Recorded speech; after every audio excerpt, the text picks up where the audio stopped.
Sejam bem-vindos, companheiros e companheiras. A gente está aqui ao vivo pelo blog da Dilma. Primeiramente, Fora Temer, segundo Lula Livre. E eu gostaria de falar para vocês curtirem, comentarem, compartilharem essa live. Envia para o amigo, para a amiga, compartilha com a família. A gente também está aberto a críticas, a análises, a sugestões. E vocês podem sempre ficar à vontade. É como eu sempre digo nas nossas lives, aqui é a casa do povo. Esse aqui, o blog da Dilma e a Mídia Livre, são páginas que é para vocês e que é para o povo.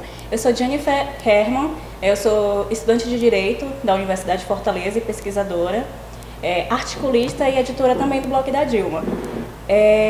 Eu estou aqui com a presença ilustre do amigo Javi Ramier e eu vou fazer uma breve apresentação dele, até porque ele mandou um currículo, teve que abreviar lá muitas coisas porque era coisa demais.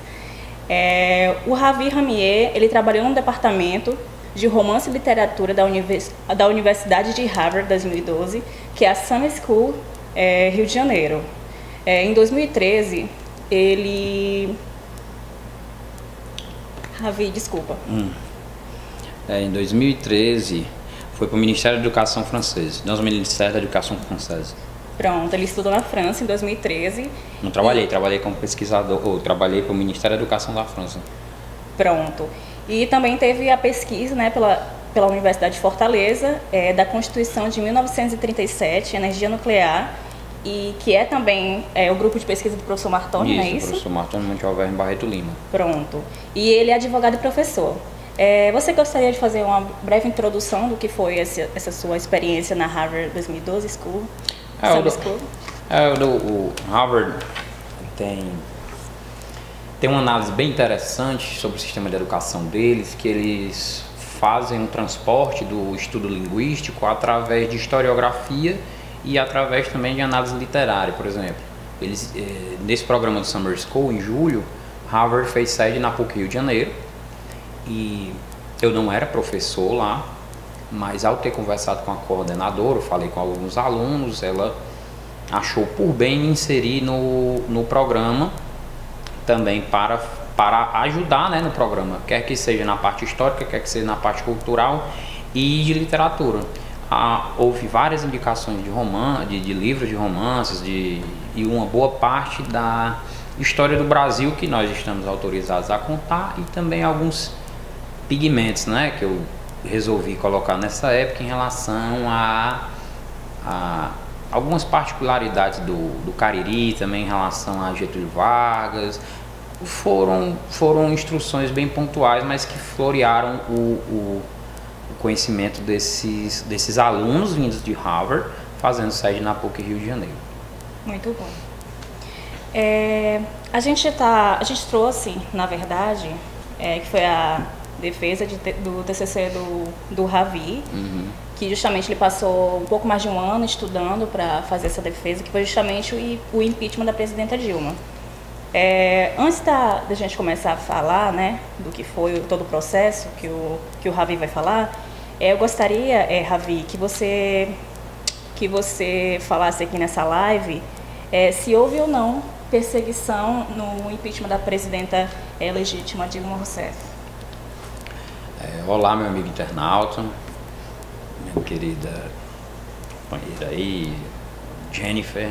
Parabéns também por essa iniciativa que vocês estão tendo, né, de tentar fazer uma mídia mais democrática e que tenha, de certo modo, acesso a muita gente, porque a gente nota que a internet, se você parar para analisar, 5, 6 anos atrás, a internet, pelo menos aqui na cidade que está sendo gravada, ela pertencia a certos bolsões de bairros, e esses bairros, coincidentemente, eles permeavam a classe média para cima.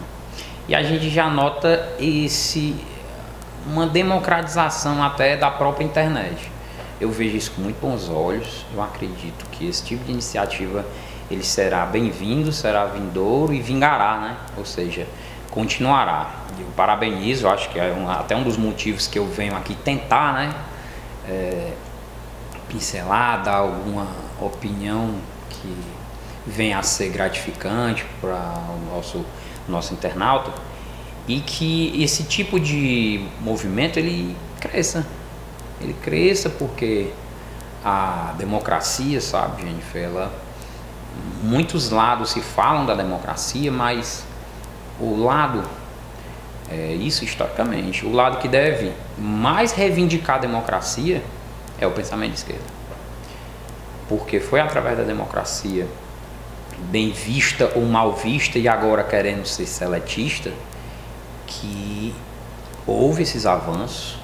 O Brasil, se você parar para analisar, pegar 20 anos atrás, eu estava me lembrando aqui uma conversa que eu tive com um senhor semi-analfabeto no interior de Có. E ele disse: doutor, podem dizer o que disserem, mas hoje eu tenho condição financeira de comprar uma moto para o meu neto. É a forma que eles têm de falar moto lá. E eu peguei no histórico, fui analisando, né, dando uma volta no passado, e realmente tinha sentido o que ele estava falando, né? Essa pulverização financeira é desinteressante para algumas classes sociais, até por pessoas que vivem necessitam ter esta forma cristalizada de renda dos seus currais eleitorais.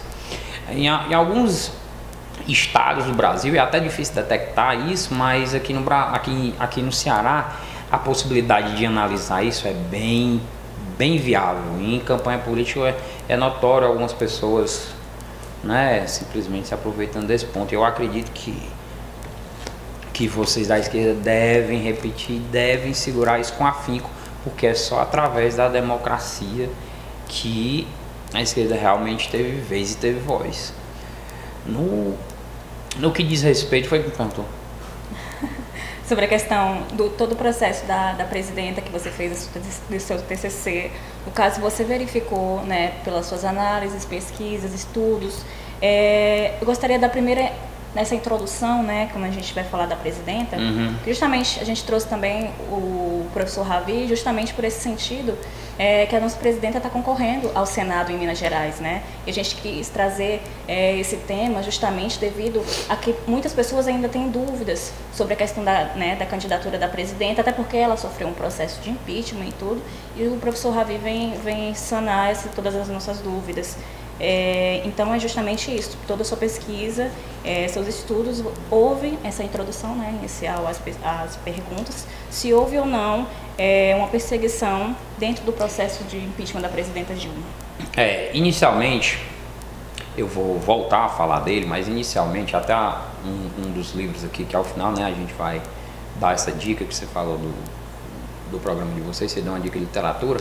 Inicialmente eu já começo falando acerca do professor Noam Chomsky, e ele acompanhou de perto o que estava sendo feito aqui no Brasil, e ele também fez esse tipo de análise e de procura, não apenas no Brasil, em alguns países como Honduras, que também lá foi bem complicado. Para você ter ideia, o presidente ele foi afastado, retiraram o presidente de Honduras em 2013 de lá.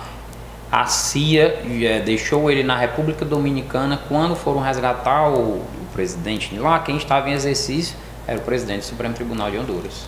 E o que foi que aconteceu nesse meio tempo? Uma série de sanções, tudo feito, como a gente fala por aqui, tudo feito nas coxas, né? E a grande problemática do que a gente vem analisando, colocando nesse nosso tema, é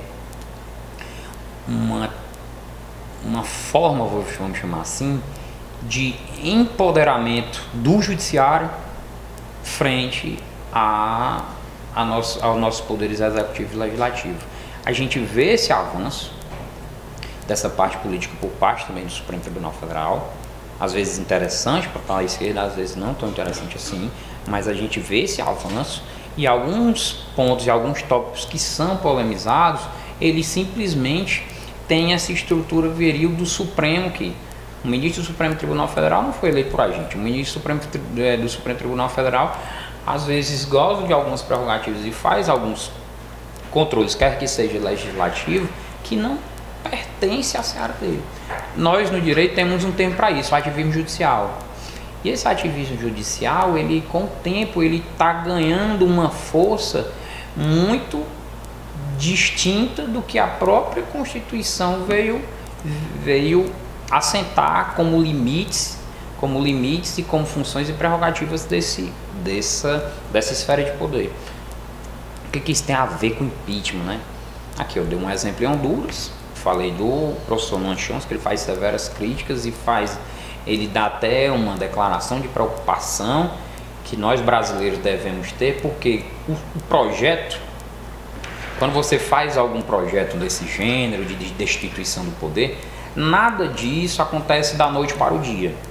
Toda essa estrutura, toda essa celeuma que o Brasil vive, ela não é benigna para o país, ela deixa uma segurança financeira, uma segurança jurídica muito questionável, porque até em questão de investimento mercadológico, os países são investidores lá de fora, quando eles veem essa insegurança em relação ao dogma de como deve ser seguida a política, para eles há uma insegurança e o qual é a resultante de um investidor? Ele vai querer fazer seus investimentos lá fora. Mas assim, dentro da perspectiva do que foi o impeachment de Dilma Rousseff, há alguns pontos interessantes aqui. Inicialmente eu gostaria de dizer que é correto dizer presidenta. A academia já se posicionou em relação a isso, Academia de Letras. Há possibilidade sim. Em relação agora de forma mais profunda, a estrutura democrática de possibilidade de voto, que é aquilo que nós cidadãos temos, isso foi uma conquista em largos anos, conquista de difícil acepção, e que isso vem sido relativizado durante os anos. Se você parar para analisar, no Brasil tem o quê? De democracia efetiva, 36 anos. Se você parar para analisar. E dentro dessa perspectiva sempre foi uma coisa complicada, sempre foi algo difícil de ser alcançado pela esquerda. O presidente em exercício que nós temos, ele pertence a um partido que nunca foi eleito como presidente de forma direta. Sempre foi com manobras, uma forma de maestria, utilizando o chamado capital político. O que é o capital político? A estrutura do pensamento e a estrutura do partido que se foi colocado ao partido que ele pertence, eles têm maioria no Congresso, e isso há muito tempo. Desde os herdeiros do partido Arena, eles são maioria no Congresso. E isso é interessante que o internauta saiba, por quê? Quando você vota em algum candidato a presidente, nós focamos apenas nele. É com ele, mas ele tem que ter um diálogo com o Congresso Nacional. E esse diálogo, ele acaba se tornando, por vezes, uma moeda de troca. E nessa oportunidade que ele tem de diálogo, muitos lá se aproveitam. Ou seja, na hora que você escolhe um presidente, você também tem que saber muito bem o que você está fazendo em relação ao Congresso Nacional, em relação ao Senado, em relação à Câmara dos Deputados, porque é com essas pessoas que o presidente vai tratar. Não há repasse de financiamento da União se não for votado no Congresso Nacional. Isso é interessante que se diga, porque muitas vezes, sabe, a gente coloca toda essa coisa em cima do presidente, mas não é tão prático e nem tão simples. Eu acredito que por tudo isso que nós brasileiros estamos passando, eu acho que a gente está começando realmente a prestar mais atenção. Acho que as mídias também estão ajudando, mas eu acredito que esse trabalho, olha aí, a gente está com 36 anos, tem país que está com mais de 200 anos nessa perspectiva de construção. A própria obra de Karl Marx, que completou 200 anos, vem de um país aí que passa por problemáticas, passa por pessoas que trazem ainda aquela história de palavra de ódio, de dizer que é com ódio que se conquista a presidência, que é assim, que tem que armar todo mundo, sempre com estratégias de que uma estrutura de ódio, que tem gente que compra essa ideia. É uma forma que alguns brasileiros têm de tentar reagir a algo que se vive hoje, tentar procurar alguns caminhos que muitas vezes não são legítimos. Mas a questão do crime de responsabilidade, o que foi que aconteceu com com a presidenta Dilma Rousseff, eu acredito, depois de todo o meu estudo, que foi uma ação coordenada em relação, claro, a algumas pessoas da oposição, mas muito mais decepcionante pelo nosso lado, né? Eu como advogado, eu fico muito decepcionado em ver como foi que o judiciário agiu. Para você ter ideia, a gente estuda uma coisa chamada competência. Alguma coisa que aconteceu em algum lugar, ele deve ser analisado naquela região. As análises que fizeram em relação financeira, tanto da Dilma como até do próprio Lula, as casas que disseram que era do Lula, elas não estão em Curitiba, elas estão em São Paulo. No começo da faculdade, já muitas pessoas aprendem que não. Se a competência foi em São Paulo, vai ser analisado lá. Por que foi diferente? Por que a gente fica, vez ou outra, vendo uma briga de um ministro do Supremo Tribunal Federal com um juiz federal de um estado? A gente não precisa ler muito para saber que alguma coisa está errada.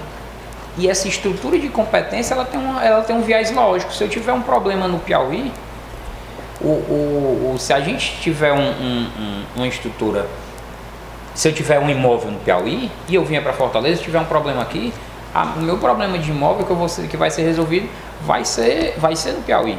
Vieram várias outras teorias falando da possibilidade disso. Eu fui estudar em relação a outros países a possibilidade de competência, e essa possibilidade de competência eu não consegui adentrar a um ponto que demonstrasse que de fato fosse algo que pudesse vinculá-lo a Curitiba. Quer dizer, respondendo à sua pergunta, hoje a gente nota que foi muito mais mais fácil perceber que a coisa realmente foi um golpe, né? E antes a gente estava na dúvida, né? E como diz Chico Buarque de Holanda, para escrever sobre amor só depois de ter vivido e não vivendo, né? E eu também corroboro. Muitos brasileiros estavam com dúvida em relação a isso, e era essa resposta que eu queria dar nesse meu estudo de 1 ano e meio aí, era de que realmente foi. Não há como não ter sido. Foi de uma forma foi tão imprudente que a própria Constituição, ela dá como consequência da possibilidade de impeachment 2 sanções. Não é uma. A própria literatura da Constituição, eu até trouxe para ler ela em alto bom tom, porque eu estou observando que ela está sendo esquecida, né? E é bom a gente até tentar recordar, porque algumas pessoas acreditam até que a Constituição está suspensa ou não, mas olha o que acontece aqui. Compete privativamente ao Senado Federal. Aí ele fala, proceder e julgar o presidente, o vice-presidente da República, e vai dando aqui dentro dos seus incisos. Lá no parágrafo único, ele já vai falando, nos casos previstos nos incisos, que a gente acabou de falar, funcionará como presidente do Supremo Tribunal Federal. Olha aí quem assume. Limitando-se a condenação se somente será proferida por 2/3 do voto do Senado Federal. E para o cargo com inabilitação por 8 anos para os exercícios de função pública, sem prejuízo das demais sanções jurídicas. Ou seja, nessa estrutura aqui, haveria, segundo a Constituição, a possibilidade da perda do cargo com inabilitação por 8 anos para o exercício da função pública. Ou seja, dentro da perspectiva de impeachment, a Constituição diz que a possibilidade seria o quê? A inabilitação como a própria Constituição fala, para qualquer cargo público durante 8 anos. O que foi que aconteceu? O Congresso Nacional disse que haveria a destituição dela, mas não haveria a possibilidade de inabilitação dela. O que a gente pensa inicialmente no jogo de xadrez que é essa vida? Vitória. Dilma Rousseff vai poder concorrer. Que é essa possibilidade. Do que se ela vir a se candidatar como senadora, ela pode concorrer tranquilamente. Mas o que acontece? O jogo de xadrez que é a vida, ele demonstra o quê? Isso abre um precedente para o quê?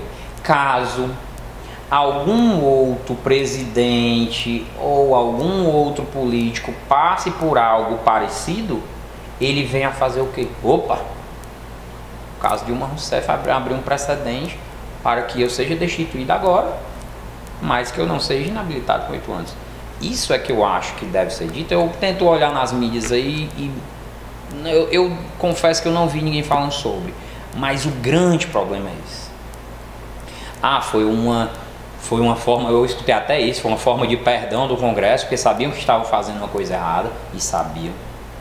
Mas, em compensação, eles vão fazer essa relativização do texto constitucional. A problemática em fazer a Constituição das bananas é esse. Por quê? Já que nós vamos fazer agora isso, destituímos ela da presidência, mas vamos deixar de lado essa história de inabilitação por 8 anos. O que pode acontecer é isso. O que pode acontecer é no futuro, se acontecer com outro político, ele pode se respaldar tranquilamente nesse tipo de decisão que foi relativizada pelo Supremo Tribunal Federal. Mas o texto constitucional ele fala tranquilamente que deveria ter sido inabilitado. A esquerda pode ver como uma vitória agora, mas com o tempo a gente, pelo menos a gente que trabalha nessa parte com o judiciário, a gente nota, a gente começa a detectar como são as jogadas. E essa aqui com certeza é uma delas. Em 92 foi ventilado isso com o Fernando Collor. Foi ventilado realmente. O professor Paulo Grossar, foi até o ministro do Supremo Tribunal Federal, ele escreveu um livro sobre impeachment e depois escreveu novamente em 1992 sobre impeachment. E eles tentaram ventilar essa pergunta em relação a ele também soube se esquivar de uma forma muito inteligente, porque o assunto, na época, o Supremo Tribunal não trabalhava da forma que trabalha hoje. Depois de 1997, o Supremo começou a se arvorar de algumas estruturas que não lhe pertencem, como essa de dizer o que não está dito na Constituição, né? Pois, respondendo, né, a sua pergunta em relação ao impeachment, foi de forma anômala. Nenhum país do mundo teve algo parecido. O que estava acontecendo de forma até um pouco... Havia um impeachment que estavam ventilando na época na Coreia, a chamada coreana Rasputina. Está até lá no artigo 62 da Constituição da Coreia, que diz a possibilidade de destituição. Ela também se arvora de princípios americanos, né, e princípios europeus, da possibilidade ou impossibilidade de crime de responsabilidade, mas nenhum impeachment, repito, nenhum impeachment no mundo foi parecido com o que ocorreu com a Dilma Rousseff no Brasil. A conclusão que eu tirei dentro dessa perspectiva, dentro do impeachment de Dilma Rousseff, foi que as instituições hoje, o golpe ele não funciona mais como antigamente. Ele não vai direto com o povo, ele não utiliza a estrutura militar, porque nós hoje temos vários órgãos que ele demonstram uma estrutura, ele faz com que algum país tenha certa confiabilidade, e um desses órgãos é a ONU. Foi o que aconteceu na Turquia. Foi ventilado um golpe militar lá, não teve êxito, por pressão do mercado. Por quê? A partir do momento que você tem essa estrutura, como aconteceu em 99 com a Venezuela, como eu já tinha falado aqui com você em Honduras, o mercado ele fica desinteressado. Ele, não, eu vou colocar vou investir lá para quê? E infelizmente ou felizmente tem que haver essa estrutura. Existe esse diálogo com esse bendito mercado, né? E o que acontece? O golpe antes, ele caiu de moda. Ele não ocorre mais como é agora.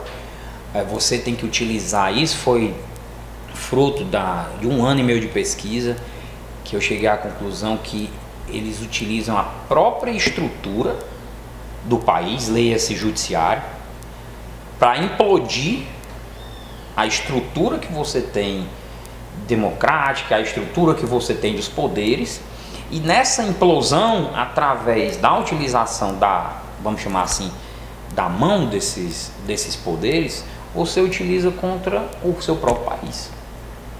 Muita discussão, e eu acho que caberia até outra entrevista, até com uma pessoa mais especializada, quem sabe, ou pode ser comigo, mas em relação a empresas como a Odebrecht.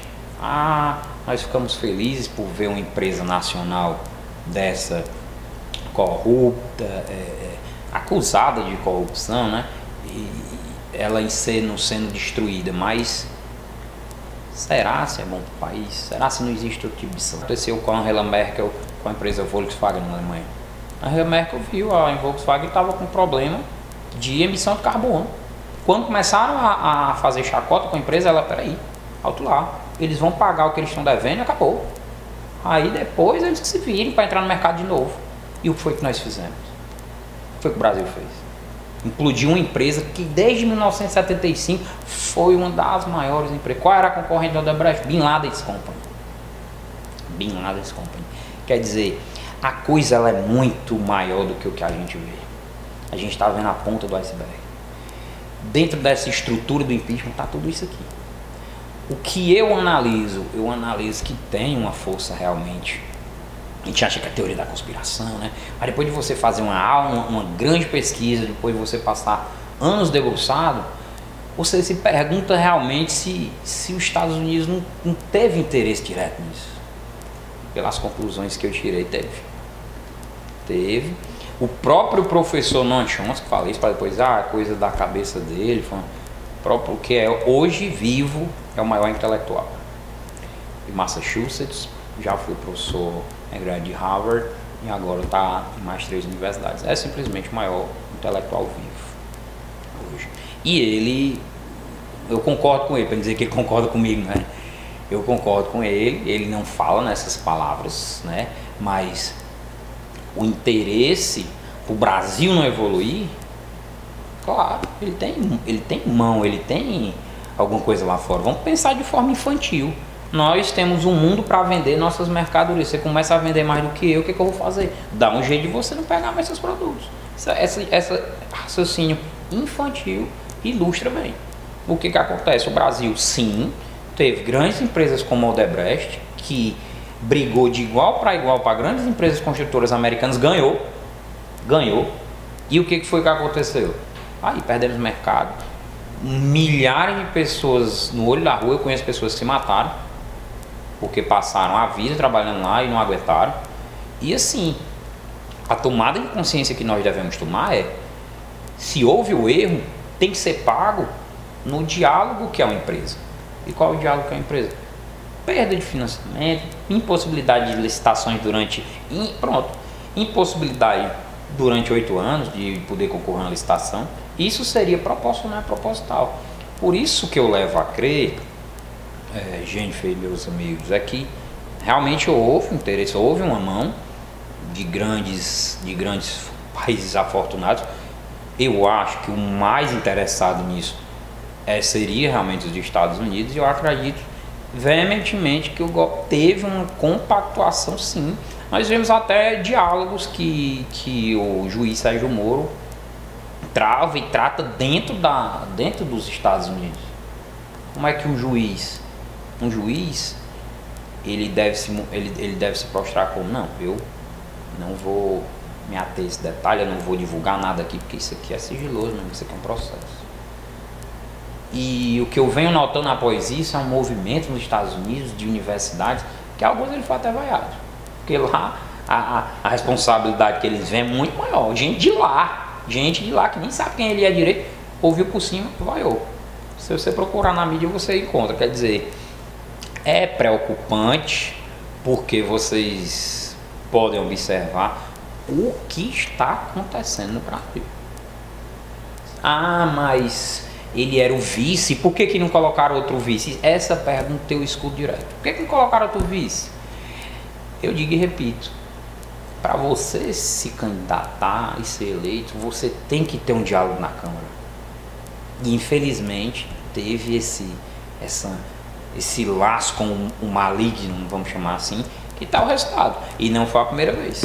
Se a gente for fazer um meia-culpa, essa estrutura sim. O próprio Michel Temer, na Constituição de 1988, ele estava lá em relação à possibilidade de impeachment. Ele era congressista à época. A possibilidade de recall.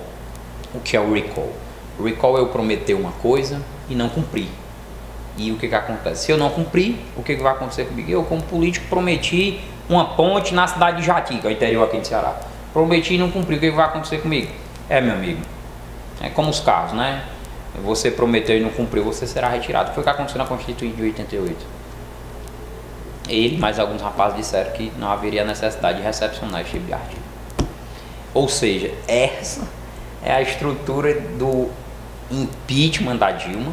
Realmente parece, né? Parece ser parece ser muito complicado, mas é só entender de forma prática. Ela foi destituída do poder. Muita gente até hoje se pergunta por quê. E os resultados que a Constituição poderiam fazer a ela, por que não surtiram efeito? Próprio consenso do Supremo Tribunal Federal e do Congresso Nacional. Ou seja, se ela amanhã quiser se candidatar para o que quer que seja, há a possibilidade, sim. Entendido. Ele respondeu as 3 perguntas que eu ia fazer. Em tradução, tinha 3 perguntas. Mas elas são sinérgicas. Você viu, foi o recall, foi o impeachment. Elas são sinérgicas, porque tem uma lógica aqui. Justamente. Deixa eu ver aqui, porque você acabou respondendo a outra pergunta, né? Que seria a questão de por que a Dilma não, de acordo com o artigo da Constituição 52, ela perderia, né? A questão, ela ficaria inabilitada de qualquer cargo público. E eu ia perguntar justamente isso, porque ela não perdeu esses direitos políticos. Aí você acabou respondendo, na verdade, respondeu no meio e respondeu no finalzinho. Mas se você quiser acrescentar alguma coisa... É o que eu lhe disse, né? Tá lá no artigo 52, inciso 1º, e aí depois vai o parágrafo único, que é a Constituição seca e fria. Para que o internauta entenda, os ministros do Supremo Tribunal Federal, eles interpretam a Constituição. Nessa interpretação, você pode fazer uma interpretação extensiva, ou seja, e além do que está escrito e dizer o que aquilo que está escrito quer dizer, ou simplesmente se restringir ao que está escrito. Nesse exemplo aqui, o que foi que aconteceu? Houve, vamos chamar assim, de um bloqueio de uma das sanções, que juridicamente eu entendo a viabilidade, mas é inconstitucional, e eu já lhe dei o objetivo. O objetivo é criar precedente. Porque quando vierem os outros, vão dizer: mas há a possibilidade de eu ser retirado, que já é uma sanção, mas eu quero estar concorrendo outra vez. Como foi com o Collor? Foi através de um mandato de segurança, depois foi ventilado todo o resto aí, mas já naquela época já começou a discussão. Mas ele sofreu a sanção. Ele ficou 8 anos realmente sem... Por isso que ele sumiu aí do cenário, né? E do cenário político e tal, mas há essa possibilidade sim, né? E vamos lá, né? Já que a forma que ela trabalhou, nós vimos que é de forma, né, linear, eu espero que ela se candidate, né? Ela vai se candidatar para senadora em Minas Gerais. Tava sabendo não. Hoje fique sabendo agora, quem também não está sabendo dos companheiros e das companheiras. Antes da próxima pergunta, né, que já foi quase tudo respondido aqui na primeira parte, eu gostaria que vocês curtissem, comentassem, compartilhassem. A live está sendo transmitida pelo blog da Dilma, mas a gente também posta lá na Mídia Livre. E na Mídia Livre tem várias outras lives que foram postadas no blog da Dilma e estão disponibilizadas lá também para vocês assistirem. Tem muito material bom, explicativo da questão da atual conjuntura no Brasil. Então eu peço muito essa colaboração dos companheiros e companheiras que nos acompanham nessa live. Professor Ravi, a próxima pergunta, né, que a gente está vivendo atualmente, qual a sua análise como advogado criminalista sobre a questão da prisão política do presidente Lula? É algo que tempera o pesadelo de muita gente, né? Porque inicialmente a Constituição só diz assim, a Constituição diz assim: meu amigo, para você ser de fato preso, só depois do trânsito em julgado. Que bendito é esse trânsito em julgado. Na justiça existem vários degraus até se chegar ao Supremo Tribunal Federal, e nesses degraus eles são respaldados por alguns princípios. Um dos princípios é a ampla defesa, e um dos princípios é importado, né? Due process of law, o devido processo legal. E uma grande discussão a respeito de um dos princípios, isso é interessante que se diga, nos Estados Unidos, na época que Rui Barbosa era vivo, era a respeito do que seria o devido processo legal. O que até onde eu devo chamar de devido. O que eles entenderam é que após todo o compasso, após aquele ping-pong de acusar ou não acusar, após toda essa estrutura ter sido utilizada, nós vamos chegar ao final, que é acusar alguém ou não, né? Sentenciá-lo ou não. Por que que tem que ser algo tão rigoroso? Porque após você sentenciar alguém, não tem mais volta. Mas a sentença é 3 dias, 3 anos, 10 dias e 50 minutos. Né? Mas a amálgama, aquela dor, tudo que ele sentiu, o rastro de problema que ele levará para a vida é muito mais do que isso. Isso eu lhe digo sem medo de errar. E o que acontece? Na Constituição de 88, nós dissemos o quê? Além de nós garantirmos isso, além de nós garantirmos ampla defesa, nós vamos garantir essa possibilidade de que, se houver dúvida, vai para o acusado. Esse é o termo correto. Está escrito em dúbio pro réu, porque vem do latim, mas você só figura polo de réu após o Ministério Público ter realmente recebido a denúncia. É um termo técnico, mas é bom, eu tenho que falar dessa forma, pelo fato da minha profissão, mas a dúvida, ela é histórica. Existiram casos até que pessoas morreram. Um exemplo é de 1898, um caso chamado de Accuse, na França, que uma pessoa foi acusada injustamente. Na verdade, era um homem da marinha que tinha matado um terceiro, mas acusou o outro porque ele tinha influência. Ele, porque era rico, acusou uma pessoa que ele tinha raiva, que era da marinha, também era pobre. Morreu, depois foi descoberto. Fizeram ali de qualquer forma, porque ele era um homem de confiabilidade, e relativizaram o processo. Após isso, a França teve uma reviravolta. Um dos casos mais famosos da França. J'accuse seria eu acuso em português. Ficou enigmático, sinalagmático, e ele veio no DNA. A Constituição, ele não é um papel só feito aqui. Quem se declara constitucionalista, ele deve conhecer as melhores e maiores constituições que trabalham com esse preâmbulo de democracia, de representatividade, porque a nossa Constituição, ela não é apartada da Constituição de Weimar, ela não é apartada da Constituição do México. Isso foi construído historicamente. Dentro dessa perspectiva histórica, a gente está dando um não, olhando para trás e dizendo que não. A gente pode mudar a qualquer momento aqui o pensamento de trânsito em julgado. O que a pessoa responsável por pedir ou não uma prisão, ou manter uma prisão, chama-se Ministério Público. O Ministério Público, geralmente, o que ele diz na decisão? Continua-se a prisão para que não continue os delitos. Eu tenho uma mente criminosa, se eu ficar aqui fora, eu vou continuar roubando carro, eu vou continuar traficando, mas cadê a lógica que o Ministério Público daria para deixar o Lula preso? A lógica aqui é óbvia. Por que ele está preso? Aqui é muito óbvia a resposta. Porque a gente está no ano de eleição. Mas tem isso, tem aquilo. Eu conversei com pessoas, eu não gosto muito de conversar com pessoas da minha área, eu gosto de conversar com pessoas que não entendem. Porque elas têm uma sensibilidade tão, vou chamar poética. Eu estou lhe dando um exemplo aqui de um rapaz de Icó, um senhor de idade, que falou que podia mudar uma moto. Doutor, pode dizer o que disserem. Mas eu dei uma moto pro meu neto antes, eu não tinha dinheiro não. Quer dizer, olha como de forma simples ele para mim resumiu a ópera de Barra. Ele disse o quê? O Brasil mudou. O Brasil foi para frente. Eu sou fruto disso. Se o FIAS não existisse, eu não estaria aqui, não estaria formado. E eu sou melhor que os outros, quem garante que eu estaria roubando carro, traficando? Eu não sou melhor que ninguém. Se a gente pensar desse jeito, a gente pensa de forma central, a gente pensa com o pé no chão e o que a gente diz? O que a gente pode fazer de melhor?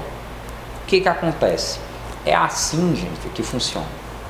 Após todos os recursos cabíveis e este bendito trânsito em julgado, quem daria esse trânsito em julgado? Por ser matéria constitucional, o trânsito em julgado viria do Supremo Tribunal Federal.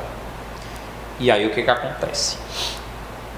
Pelo fato desse trânsito em julgado e na Constituição está dizendo só após, ali não dá para fazer interpretação extensiva, como a gente falou anteriormente. A interpretação, ela não tem como você negar algo que está sendo afirmado. Você não pode botar um não na frente do artigo. O que está dizendo lá? Só após trânsito em julgado. Eu posso citar outros artigos aqui, tem artigos até aqui que tem até sentido, que a pena não pode passar do apenado. Existiram coisas que até a falecida esposa do Lula também passou. Utilizaram até o nome dela. Quer dizer, se você me perguntar, Ravi, o que está acontecendo com a prisão do Lula? Ela é legal? Ela não é legal. Ela é ilegal, porque a partir do momento que você faz algo que é contra a lei, que está contra a Constituição, que é a maior das leis, você está fazendo algo contra a lei, ilegal. Se não existisse um texto na Constituição que falasse sobre isso, você poderia dizer o quê? Nós temos um tempo para quando não tem essa, você diz que é atípico, mas mesmo nos princípios que seguram a Constituição, esses princípios também dizem da impossibilidade, porque até então, quando você não esvaziar, todos os trâmites ainda assim gera certa dúvida da possibilidade de culpa. E você vê até pela forma da ritualística processual dos meus clientes, eu não tenho um processo, um pedido que andou tão rápido quanto a prisão do Lula. Você, até nos detalhes, você começa a ver que a coisa realmente é de perseguição. Chega na mesa de um, chega na mesa chega na mesa do juiz, com 40 minutos já está analisado, já está nos autos, já está, coisa que você não vê. Você não vê. Não espera nem o final de semana. Você vê que tem uma coisa de uma pressa. Você vê que tem uma coisa de querer fazer de ontem para hoje. O que eu lhe digo é, como todo brasileiro, nós não podemos ser ingênuos. Houveram decepções por parte de eu, cidadão, em relação à política que foi efetivada na época do Lula. Claro, como todo mundo. Mas o que acontece? E aí, se você só pesar dentro de você, da sua opinião como cidadão, valeu a pena? Com certeza. Isso aí, se você conversar com... Quando eu estava na França, olha o que disseram para mim. Le président Lula, c'est le premier président do Brasil. O presidente Lula foi o primeiro presidente do Brasil. Eu não concordo. Eu acredito que Getúlio Vargas, apesar dos pesares, teve muita colaboração. Mas olha o que eles estão falando lá. Olha, eles sabem que aqui eles sabem o nome do presidente. Para eles, há uns 5 anos aí, ele está interessado em saber disso. O que acontece? A perspectiva do que está se montando, ela vai além de um homem ou ela vai além de uma mulher. Ela vai atentando contra a democracia. E isso os países lá fora estão olhando, porque não é só aqui. Foi o que aconteceu nos Estados Unidos. A gente está falando agora, vamos para lá para fora. Donald Trump. O que foi que aconteceu na Holanda? Quase colocaram 2 também lá. O que foi que aconteceu na Alemanha? Isso aí foi em 1940. A gente diz, aquele homem chamado Adolf Hitler tinha uma palavra de ódio e tudo. Tá voltando. Existe candidato aqui no Brasil, pode falar? Pode. O Bolsonaro, ele está usando uma estratégia que eu conhecia pessoalmente, na época que eu estagiei na Câmara dos Deputados. Ele não é aquilo. Eu te garanto. Ele não é aquilo. Agora, existem pessoas que se sentem inspiradas. E o que ele faz? Utiliza a palavra de ódio. É assim que nós queremos que o Brasil seja governado? E aí, o que a gente vai fazer se estão implodindo as nossas opções? Porque foi uma estratégia interessante. Olha o que aconteceu. Todos os próximos do Lula foram implodidos. Por quê? Ele poderia fazer o quê? Quem vai continuar a minha ideologia? Como foi que aconteceu na Venezuela? O que aconteceu hoje? Quem? Maduro. Maduro, ele foi pedir opinião com quem? Ele foi pedir opinião em Cuba. Ai, mas vai, é um país perverso. Olha, o que passa na mídia, muitas vezes, não é a realidade. Não é a realidade. A época de 1999, quando foi feita uma Constituição, o Hugo Chávez estava com problemática na Venezuela e o Chávez militava. E o que foi que aconteceu? Ele viu uma problemática que na época o Pérez, na sua primeira candidatura em 1975, ele todo com uma ideia de esquerda, quando ele assumiu de novo, ele queria vender o país para a PDVSA. Quem é a PDVSA? Shell. A Shell ficou com o filme, então queimar tem que mudar o nome. Quer dizer, é complicado você saber disso tudo para tentar entender uma estrutura de um Brasil, mas telespectadores, né, internautas, entendam, tá tudo conectado. Tá tudo conectado e aí, Jennifer? Ravi, eu gostaria só que você falasse desse livro que você trouxe, né? E que é indicação para a companheirada aí que está acompanhando nossa live. Fique à vontade. A Jennifer, né? Nossa ilustre Jennifer pediu para que eu indicasse um livro para leitura, né? Eu ia no óbvio, né? Eu acho que o livro para leitura que a gente tem que ter é a Constituição, né? É a Constituição, é interessante que se leia para saber, para você até entender seus direitos, né?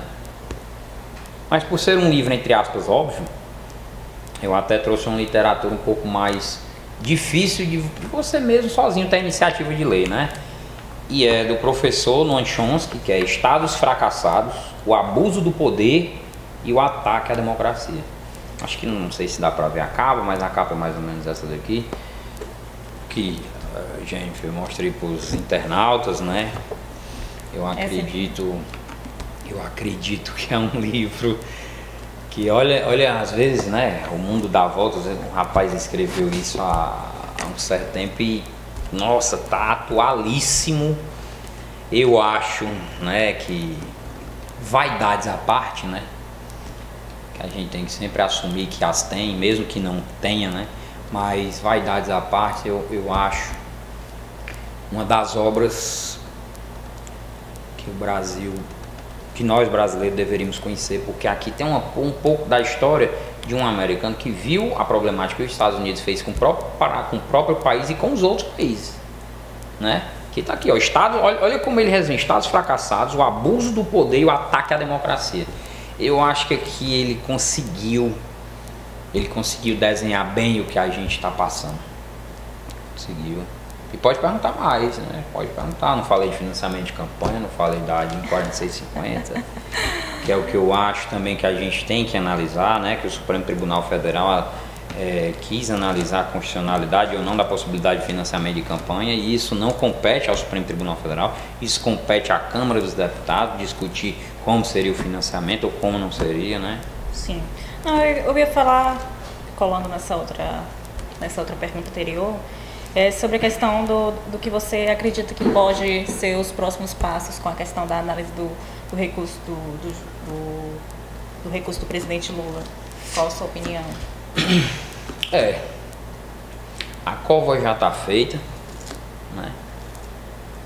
Eu não estou querendo ser pessimista, mas essa parte do cenário processualístico como é que se diz?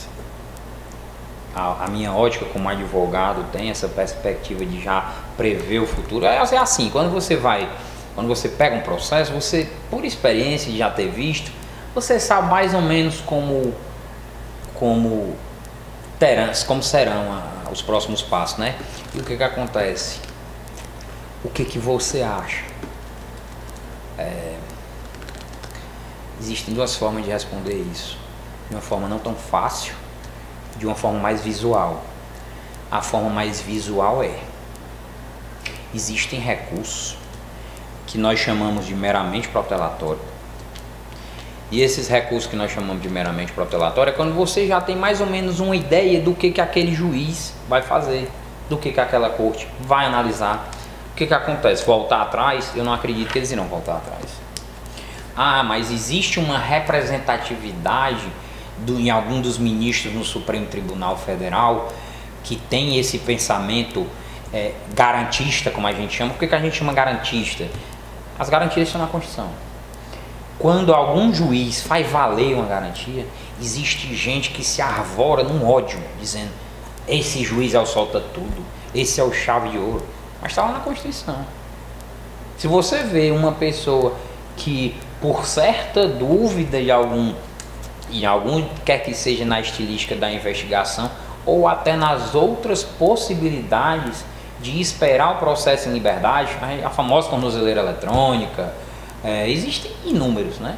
Mas o juiz, vislumbrando a possibilidade de que a pessoa possa esperar a decisão do seu processo em casa, ele pode muito bem fazê-lo. Um dos exemplos, né, para quem tiver curiosidade, é do artigo 319 do Código de Processo Penal. E ele diz a possibilidade, uma delas, monitoramento eletrônico. Eu fiz para um cliente que ele é da Inglaterra. Eu disse: vocês estão com medo que ele venha se ausentar do país? Então coloca o monitoramento eletrônico. O juiz viu o óbvio, né? Eu estou com dúvida se realmente ele fez. Eu vou deixar o rapaz preso? Colocou o monitoramento. E foi o mínimo. Eu sabia que aquilo era o óbvio.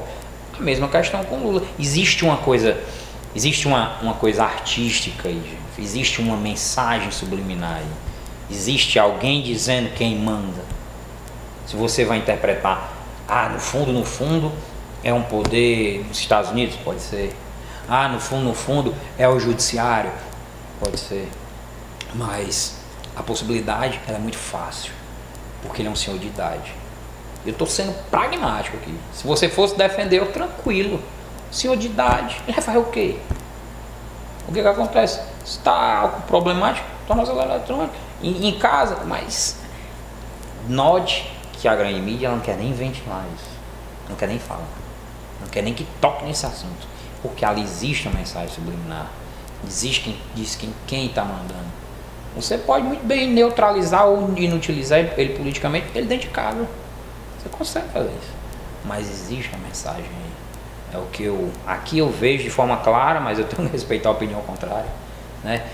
Quem achar que tem uma opinião contrária a isso, tudo bem, mas com o tempo você se acostuma. Existe a lei de impeachment, a 1970 de 1950. Ela foi por uma força muito forte, ela veio de força muito forte dos deputados estaduais de São Paulo. O que foi que aconteceu com Getúlio Vargas? Ele viu que se ele fosse de uma forma, ele seria escrachado, se fosse de outra forma, seria escrachado. E depois eu vou entrar para a imortalidade. Esvaziou aquela forma mesquinha de vaidade que pessoas estavam perseguindo ele. Essa lei foi votada em 1900, se você procurar, você encontra. E o que acontece? Eles perderam a oportunidade. E o que foi que aconteceu com o nome dele? Foi enaltecido. Porque ele se viu recuado. Ele estava preso? Ele não estava preso. Mas queriam inutilizá-lo ele politicamente. O que está acontecendo agora? A gente só vai estocar essas coisas de fato daqui a uns 10, 15, 20 anos. Como o próprio exemplo de Getúlio que eu estou lhe dando. A comparação pode não ser das melhores, mas isso aqui é a história. Isso aqui aconteceu. Houve algumas tentativas com próprios Estados Unidos de impeachment, com os próprios, com alguns presidentes deles, mas eles mesmos abafam. Eles mesmos continuam fazendo com que a máquina se estruture. Detalhe, lá não existe esquerda de fato, vale salientar. Não existe esquerda de fato nos Estados Unidos. Aí o Obama teve que passar 2 anos governando em cima de decreto, porque o Congresso Nacional queria uma guerra. Porque o Senado americano é composto por 45% de pessoas que têm empresas navais, empresas de guerra. Se você procurar, você não vai encontrar. Agora, se você for pela Deep Web, você vai encontrar. Se você, eu quero saber quem, você vai conseguir. Porque o Senado americano queria guerra. E ele teve que dar. Por quê? Senão ele não governava. Foi uma cor parecida com a esquerda. Mesmo assim não é. Os Estados Unidos não tem esquerda. A gente gosta muito de se comparar com ele, mas não existe esquerda lá. E como é que está agora nos nossos outros países que nós se inspiramos, como a França? Macron, ele criou o próprio partido. Ele é de direita, capitalista, sim, sem dúvida. Eu estou lhe mostrando o cenário para você ver como a gente está acuado. Porque se você olhar para trás, 15 anos atrás, como era o Cone Sul, nossos países, né? Venezuela, Argentina, como eram os países nessa época de esquerda, o que está acontecendo agora com os países? O que eles estão fazendo um a um? Estão tentando o quê? Desqualificá-los. Não existe coincidência. Não existe coincidência. Essa estrutura que é regida, pode ser por um país ou por vários, essa estrutura que ela é regida, ela parece ter uma série de coincidências, mas elas não existem. Essas coincidências não existem. Por isso que eu digo e repito, o que estão fazendo com o Lula, o preço é alto. O preço é alto. É rasgando algumas partes da Constituição que a gente achava que ainda existia, porque as outras já foram rasgadas. Essa questão de antes do trânsito em julgado, feito às pressas, um juiz de um estado, de uma cidade que não é em Brasília, uma coisa tão fora de parâmetro, que a gente poderia falar aqui das minúcias, como foi o procedimento, esse assunto é interessantíssimo, como foi o inquérito que a Polícia Federal chegou a apurar isso tudo e como foram os vazamentos, que tipo de vazamento foi em relação a essas informações sigilosas, quais foram as informações que foram vazadas, que horas e a quantas horas de quando o magistrado pegou essas informações. O juiz pegou certas informações que teve vazamentos seletivos. Foi sem querer? Um cara que passou quantos anos para estudar, para passar no concurso? Foi sem querer? Ele não tem QI para isso? Ele tem. O que acontece? Imparcialidade ou neutralidade. Não existe imparcialidade, existe a tentativa da neutralidade. Mas no caso do magistrado em questão a respeito do Lula, não houve nenhum. E ele não tem medo de demonstrar isso. Ele não tem medo, adora o holofote, que é uma coisa que isso não deveria acontecer com o magistrado. Isso não acontece em lugar nenhum. Por que está acontecendo aqui? Um país que se diz revolucionário com tudo que nós temos. É triste, porque isso tem uma lógica, porque que eu, juiz, eu não faço de tudo para não aparecer na mídia e tal, para não contaminar minha forma de pensamento perante ao caso concreto com a lei. E o cara faz questão de dar palestra, de falar isso, não sei o que, falar aquilo. É muito perigoso para o Brasil. Eu não vejo de forma otimista. Eu acho que infelizmente você vai ter esse entrevistado aqui que não foi de forma alguma otimista em relação aos nossos próximos anos em respeito ao assunto democracia. Nós ainda vamos ver algumas coisas muito exóticas e exógenas, ou seja, fora do perfil normal, porque, digo e repito, abriu-se um precedente e o próprio Supremo Tribunal Federal ele se viu de forma dividida, porque alguns tentam defender a democracia, outros se acovardaram, viu? Outros se acovardaram. A gente não sabe nos bastidores o porquê, mas com certeza se acovardaram. E isso é uma perspectiva que vão levar alguns anos para tentar reverter. Como é que a gente reverte? Na urna. Como é que a gente reverte? Fazendo como de consciência para quem precisa. Para quem tenta ter esse contato, mas por ser infinitas informações, praticamente impossível a pessoa conseguir condensar, porque tem que trabalhar, tem que ler, tem que estudar, é muito difícil. Por isso que eu agradeço até você o convite, né, inicialmente ao programa, né? Fico à disposição. Se tiver vontade de me convidar novamente, eu agradeço também aos internautas, né, em relação a terem a paciência de ser ouvido, né? Mas eu espero que dessa forma, né, bem por cima, eu tenha contribuído de certa forma para ter matado algumas dúvidas aí e fico também à disposição se ainda tiver alguma pergunta, né? Pronto. Como a gente já passou bem rápido, né, na verdade, eu iria fazer uma pergunta na questão do avanço, né, da extrema direita e quais as consequências, mas eu vou fazer essa pergunta, mas eu vou te convidar para uma outra live para falar só sobre esse tema, porque é de extrema importância para a nossa democracia. Mas pode fazer, né? Que eu falo de forma introdutória, né? Tá bom, tudo bem. Então eu te perguntar qual o risco para a nossa democracia o avanço da extrema direita no cenário atual do Brasil? Você notou, né? Falei Donald Trump. Sim. Né? Falei, apesar do Macron, né? O Macron, a gente chama aqui. na França ser bem tímido, a estrutura dele não é tão tímida assim. Ele é bem político, sabe trabalhar, mas ele demonstra realmente, pode não ser considerado uma extrema-direita, mas é bem preocupante, certo? Esse avanço da extrema-direita, ela não é um avanço nacional. Donald Trump não nasceu no Brasil. Os candidatos que se lançaram na Holanda, então, nem se fala. Os burburinhos que vêm na Alemanha, utilizando a hate speech, ou palavra de ódio, que é essa de dizer que mulher é isso, mulher é aquilo, lugar na cozinha, e como a gente tem uma representatividade agressiva por causa dos números que eu saliento aqui em relação ao Bolsonaro, isso não é só nosso. Na época que Hitler começou com esse tipo de pensamento, ele foi crescendo. Ele notou, ele teve feedback, ele notou que falar assim ativa alguma coisa em certas pessoas, uma coisa, sabe, mesquinha, uma coisa que algumas pessoas acham que é fácil.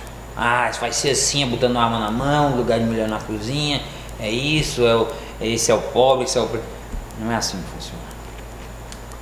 Eu estava conversando com meu irmão e eu disse, poxa, cara, olha como a gente passaram-se os anos, a gente leu isso, leu aquilo e viu que a gente hoje queria estar conversando como é que deveria viver na Lua, mas até hoje a gente fala dos mesmos assuntos. Preconceito, machismo, xenofobia, que, por exemplo, para mim, para ele isso já está superado, mas quando a gente olha para frente, não está superado não, tem gente que está voltando a falar, esculhambando negro, esculhambando mulher, esculhambando quem é homossexual, e a gente fica, como é que pode? Olha a coisa, a gente tem que falar agora de outros assuntos, vamos ver se sai mais barato de salinizar a água, vai que algum dia acaba, o problema no sertão sem água. Não, vamos ter que voltar para aqueles assuntos, quer dizer, às vezes fica uma coisa complicada de se analisar, né? Mas o avanço da extrema-direita, ela tem uma perspectiva bem interessante. Qual é a perspectiva? Tem gente que se identifica. E o Brasil é dividido, vamos utilizar agora o Brasil, a gente é dividido em camadas sociais, a maior camada que mais vota é mais pobre. A camada que mais vota é mais pobre, é mais atingida. E o que acontece? Pessoas de extrema direita. E aí, eles representarão o interesse desse povo? Claro que não. E por que certas pessoas votam? Olha como é interessante. Pessoas que poderiam representar melhor essas pessoas, essas mesmas pessoas não querem votar. Mas é porque é interessante o jeito lá que aquele rapaz fala, que o negócio é arma na cintura. E no fundo a pessoa sabe que não funciona. Mas o que acontece? Voltando à sua pergunta, como é que eu vejo, né, esse avanço da extrema-direita? Essa extrema-direita, ela faz esse avanço de forma mundial. Sim. Não é só no Brasil. Eu vejo isso de forma muito perigosa. Por exemplo, na Holanda, eu não me lembro agora o nome do candidato, mas ele quase ganhou. Holanda, legal, que ela tem maconha legalizada, o povo, todo mundo lá estuda, todo mundo sabe o mínimo duas línguas, ou seja, não é questão de estudo. Existem pessoas que acham que o radicalismo, ou pelo menos o hate speech, a fala de ódio, ela traz uma possibilidade de engrandecimento ou de uma falsa sensação de avanço. Por quê? A partir do momento que você tenta fazer de forma democrática, explicando quais são os pontos controversos, note, ele parece ser muito complicado, ele parece ser difícil de alcançar. E o pensamento de extrema-direita, geralmente ele é simplista. É só tacar a mãozada de não sei quem, pegar uma arma, botar na cintura, pronto, tá resolvido. A gente sabe que não. O que o Donald Trump estava fazendo? Donald Trump, o cara que ele estava esculhambando um dia desse, foi lá apertar a mão do cara. E ele sabe que aquilo que ele usou foi só para ser eleito. Ou seja, o que deveria haver, que nos Estados Unidos também não tem? Recall, que como eu tinha lhe dito. Recall teria a possibilidade de retirar. Não, você prometeu, você não cumpriu, você vai sair. O que acontece? Usa de uma forma demagógica, às vezes, para chegar no poder, e quando lá chega, esquece de tudo que falou e tudo prometeu. Mas o interessante é isso. O espírito e o instinto daquele partido, ou o instinto e o espírito daquela filosofia que aquele governante irá adotar. Você muitas vezes pode decepcionar em algumas atitudes, mas pode ter um objetivo lá na frente que você quer alcançar. A gente viu bons exemplos com o Lula.